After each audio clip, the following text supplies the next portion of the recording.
All right, my man. State your name. Let them know you on Real Talk with me. Brother AZIZ, how you doing? All right, he's Lifelong Harlemite, born and bred in Southampton Hospital. As soon as you get me, I'm gonna make my order, sister. As soon as you get my attention, I get his attention. yeah. So my brother here, I stopped him in the street. I asked him, was he a Knicks fan? He gave me a constipated look, like, Yeah, for sure. yeah, you know what I'm saying? I'm a winner. So I asked him. Turkey bacon, egg and cheese on a buttered roll with black pepper. So I asked my brother, well, who do you rep? And where you say you from? Harlem.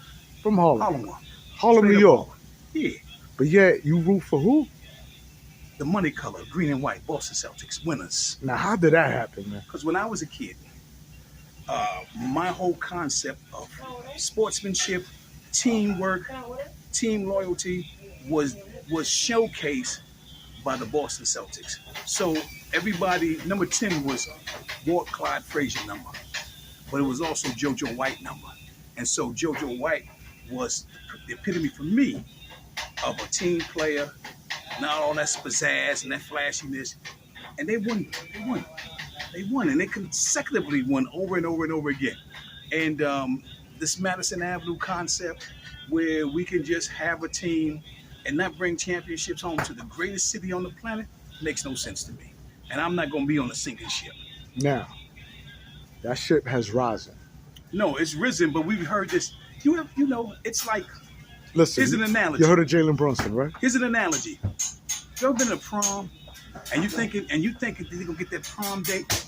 You know what I mean? And you almost there and there's nobody home and you ready. And then the next thing you know, a brother and them come in the house. That's what the Knicks are. They build you up and you never get off. They always let you down. Historically, Man, 1973, over 50 years right now, right? No. Where were you when the Knicks took the championship, man? I was at home watching it. How was you feeling, man? After winning so many more, and after losing, I didn't feel no way about it. I was happy that they won. For those of people like yourself, but most of your viewers are probably viewers who weren't even born when they won their last championship.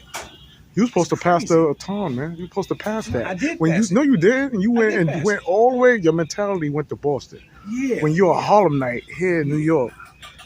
So I asked you, man, when Willis Reed got hurt and he went in that locker room limping, you were celebrating, right? Under your breath? I wasn't celebrating. I was a kid. I wasn't celebrating. But it didn't bother me. So it ain't bother you when he went in? He wasn't playing against the Celtics. Doesn't matter. It did matter. He represented the city of New York. He got us a chip. And that's that. Rudolph Giuliani represented the city of New York. Come on, you ain't gonna sit here and compare. I'm just saying. You're not gonna compare the city of New York. Willis Reed with Giuliani. Listen, my brother.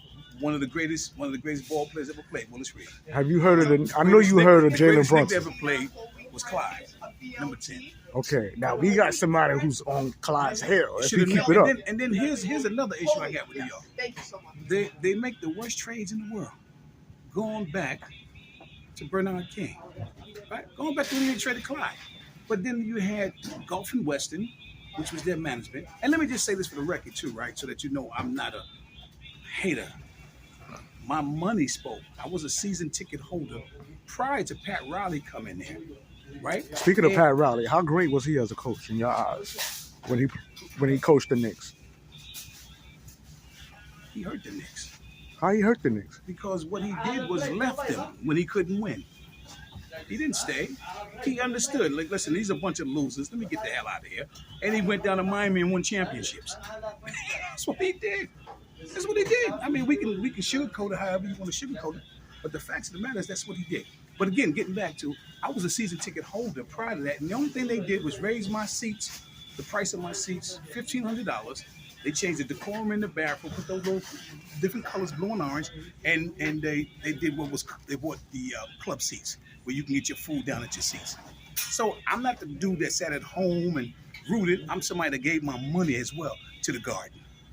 And as far as Bernard King, man, when he got traded, was you hurt by that? Do you think that was a dumb move by the New York Knicks? Yes. And do you think 50 twice right after the trade and everything? I think it was. Listen, they bring in Ken Bannister. Kenny Skywalker. But all of the different stuff that the Knicks have done, they always get players after they pass their prime. You have a good team this year, though. I like Jalenbrunson. Talk I to me, like man. Quigley. I like that boy. Now, when you speak of Jalenbrunson, right? Yeah. Before we get to Jalenbrunson, man, if Bernard King and Patrick Ewing played together, do you think that New York would have had a You chip? had this first Twin Towers.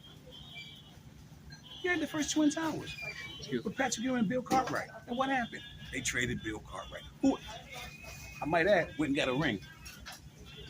So everybody that normally leaves the Knicks gets rings someplace else. Now, the era of Patrick Ewing. He had bum-ass Charles Smith that didn't throw the ball down and let the Chicago Bulls win that championship, win that series. Turkey bacon. And as far as Patrick Ewing, you think he's the greatest center the Knicks ever had, man? The greatest center the Knicks ever had? Yeah.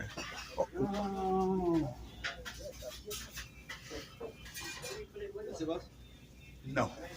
He couldn't win them. Let me get a large coffee. Now, I want French vanilla. Give me hazelnut. And that's it. He didn't win the chip. Willis Reed did. Because of Clyde.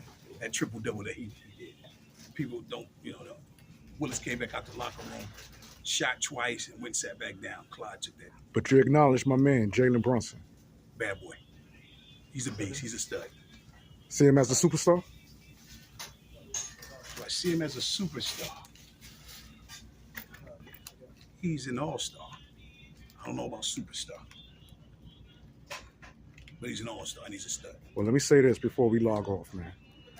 We got the Boston Celtics number. After we bust the Milwaukee Bucks on Christmas Day, man, I'm letting you know that we gunning for you as well, man.